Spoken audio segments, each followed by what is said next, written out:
You know how hybrid cars tend to look weird? Well, we've turned a corner.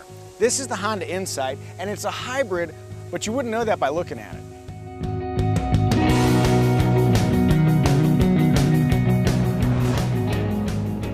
Aside from some badging, the latest Insight looks like a normal sedan. Actually, scratch that. It's more attractive than a normal sedan. Almost like elements from the handsomely styled Accord have been expertly grafted onto a Honda Civic.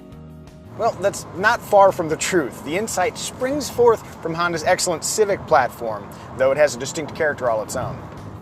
Aside from the 10th generation Civic's roof and rear quarter panels, the Insight's exterior is unique. Standard LED headlights impart a premium aura, but the Insight's semi-elevated stature really hits home inside. With added hood, dash, and fender insulation, along with standard active noise cancellation, the Insight's cabin is notably quieter than the Civic. It also looks fancier. Note the stitching and the perforated leather. That's class, baby. Heated, power-adjustable leather seats are reserved for the priciest touring trim, but even the cheapest LX trim features stitching, plenty of soft materials, and this helpful multi-function 7-inch screen in the gauge cluster. Like the Civic from which it spawned, the Insight is a monument to practicality. Passenger space is great, yes, even in back. The center console is large and easily reconfigured, sight lines out of the vehicle are nearly unimpeded, and there's a handy USB-adjacent phone tray that's big enough to hold an iPhone 8 Plus. FYI, despite how it looks, wireless phone charging is not available. It's not a big deal since wireless CarPlay isn't ubiquitous yet. At some point it will be, and then I'll complain about it. Actually, no, I'm one of those moody guys who's going to complain about it now. To soothe the pain of having to connect a cable every once in a while, consider the Insight's outstanding efficiency. With the LX and EX trims, you're looking at 55 city and 49 highway. Knock 4 mpg off both of those figures if you choose the swankier touring trim. Evidently, class adds weight and drag. The Insight's efficiency comes via a 1.5-liter Atkinson Cycle 4-cylinder engine, a lithium-ion battery pack, and Honda's 2-motor hybrid drive system. With gasoline and electric bits smoothly merging their outputs, power is respectable among hybrids, especially that torque figure. Put to good use on the mean streets of rural Minnesota, the Insight accelerates authoritatively for a 50 mpg plus hybrid. It won't set your heart ablaze, but if you wanted to merge with traffic or overtake traffic, you could do that. Somewhere with traffic.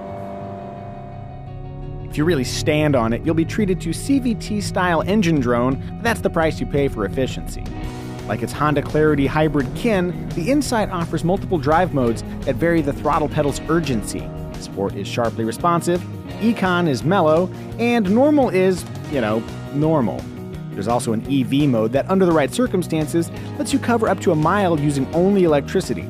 Returning from a night of partying but don't want to wake your parents? Try EV mode. One of the Insight's greatest tricks are its regenerative brakes. They feel like normal brakes. There's no hybrid woodenness, and gliding to an imperceptible stop is not only possible, but likely. It's so nice when I can cross something off my complaint list. Which reminds me, there's no adjustable lumbar support in the Honda Insight. Lumbar! One last braking note, the driver can adjust regenerative braking intensity with paddles on the steering wheel. Left paddle for more intense braking, right paddle for less. It's a helpful feature that keeps you from having to ride the brakes down long hills. Honda has also done an admirable job tuning the suspension.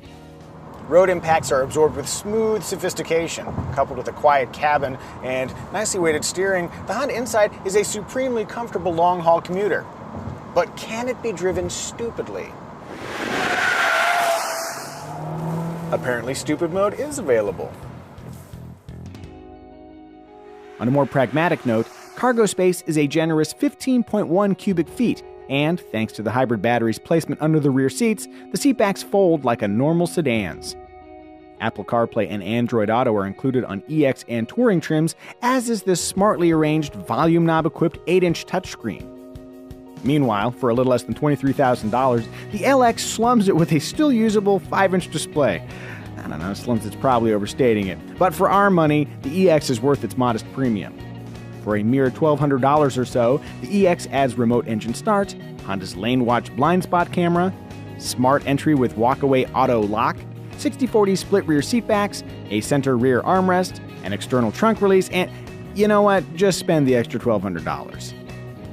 On the safety front, automatic high beams, traffic sign recognition, and a multi-angle backup camera are standard on all trims, as is Honda Sensing. So even the cheapest Honda Insight provides dynamic cruise control, lane keeping assist, and forward collision warning with automatic braking. As noted elsewhere, Honda Sensing works wonderfully. Lane keeping assist, in particular, keeps the Insight squarely in its lane without any of the jittery steering action we've seen in similar systems. Obvious Honda Insight competitors include the similarly efficient but slightly pricier Toyota Prius and the less expensive but also less fancy Hyundai Ioniq. Both cars are traditional answers to the hybrid question, leading back to the core problem with hybrids: they come with baggage. Many car buyers still think of hybrids as slow, strange-looking, self-congratulatory ecomobiles. Then there's the Honda Insight. It's a prime example why we should focus on results, not labels. Okay, it is literally labeled hybrid, but you've got to look close. With the Insight, there's no pretense, no posing. It's just a handsome, enjoyable, practical sedan that also tops 50 mpg. Whether through magic or hybrid engineering, that's a remarkable result.